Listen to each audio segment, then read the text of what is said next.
Hello everyone, and welcome to today's flipped lesson. Today we're going to be talking about chunking nonfiction. And to begin, I'd like to present the image of a pizza pie. The reason I give you this image is I want you to imagine something. Imagine someone picked up the entire pizza pie at once and tried to shove it into their mouth.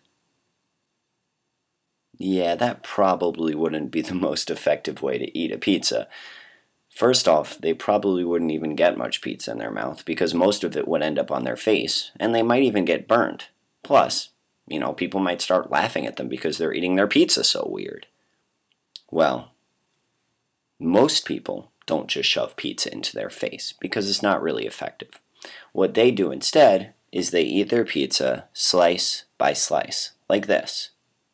Suddenly, when it's eaten one slice at a time, it becomes a lot easier to digest and a lot easier to manage. Well, today, we're going to be working on just that.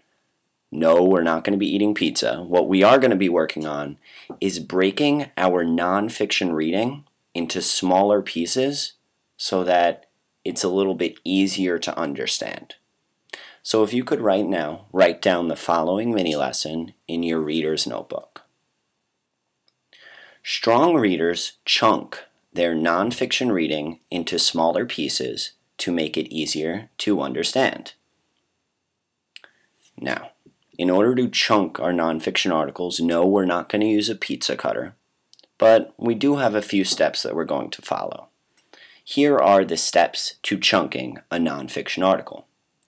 Number 1, identify a chunk and read it carefully.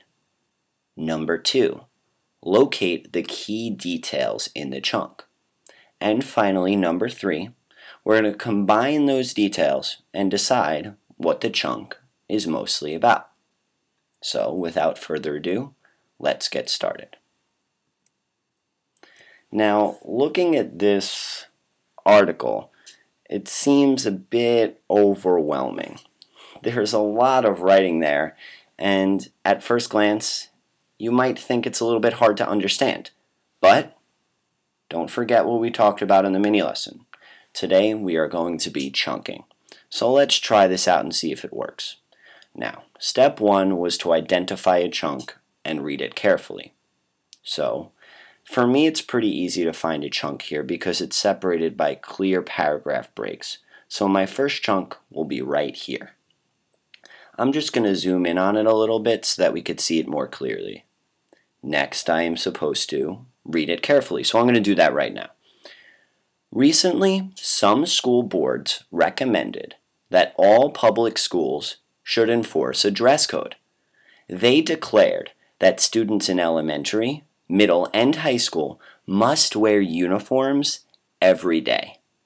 These boards also recommended that each school should decide its own style of uniform. Before a mandatory dress code can go into effect, it must be approved by the head of the city's school system. Already, this sensitive issue has caused an uproar. Okay, so I read it carefully. And now step 2 is to identify key details in this passage. As I was reading, a few details really struck me. The first one was right at the beginning of the chunk. Recently, some school boards recommended that all public schools should enforce a dress code. Well, that's a big deal. The next few sentences kind of just went into that in some more detail, so they're not overly important. But then the last line I got to really made me think. Already this sensitive issue has caused an uproar. So a lot of people are getting upset about this and they're really arguing about it. So now what I want to do is combine all those details into what the chunk is mainly about. So I'm going to do that right here. This chunk is mostly about the recent recommendation for a dress code and how it has started a debate. So notice I've completed step 3 of my chunking, which is just to combine all the key details into what it's mostly about.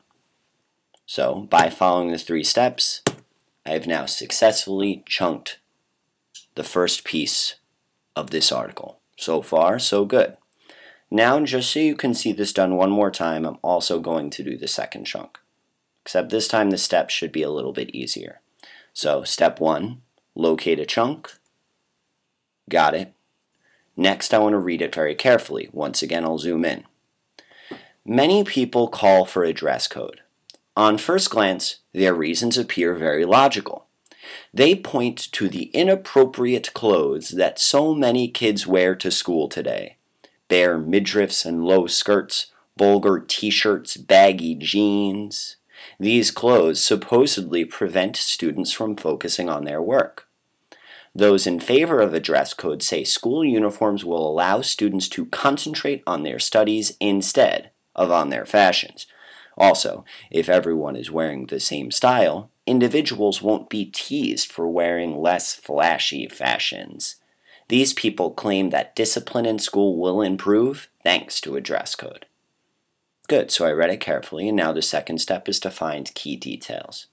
Well, there were a bunch of details that I thought were really important in this piece. First is that there are all these people out there that are calling for a dress code. Next, I noticed that those in favor of a dress code say that school uniforms will allow students to concentrate on their studies instead of on their fashions. That's a very important point. The next thing I noticed was that these people claim that discipline in school will also improve thanks to a dress code. So here I noticed that there were a lot of details that all were kind of talking about these benefits of a dress code. And notice how each detail I highlighted started off with many people call for a dress code. Those in favor of a dress code say. These people claim. So I'm noticing that if I combine all these details in my third step, this chunk is mainly about why some people say a dress code is a good thing. So once again, you see, by following the 3 easy steps of chunking, how I was able to take a chunk from that nonfiction article and turn it into a very simple main idea. Now, I have 2 down, and it looks like I have about 2 to go, except I'm not going to do any more. Now, it's your turn. So, I'm going to do the first part for you and highlight the chunk I'd like you to work on. However, that's where it stops. So now, what you're going to do is you're going to read this chunk very carefully to finish off step 1. Then step 2, you are going to identify all the key details. And then step 3, you are going to combine those key details just as I did so that you can find the overall main idea of that chunk.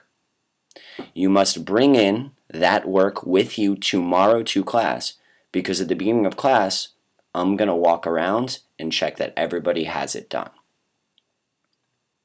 Now, if you have any other questions about anything in this lesson, or questions about chunking in general, please bring those to class tomorrow and I will address them right away.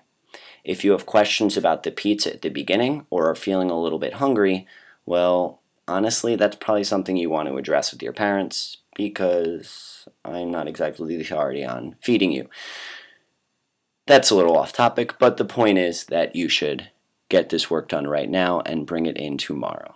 Have a great night and happy chunking!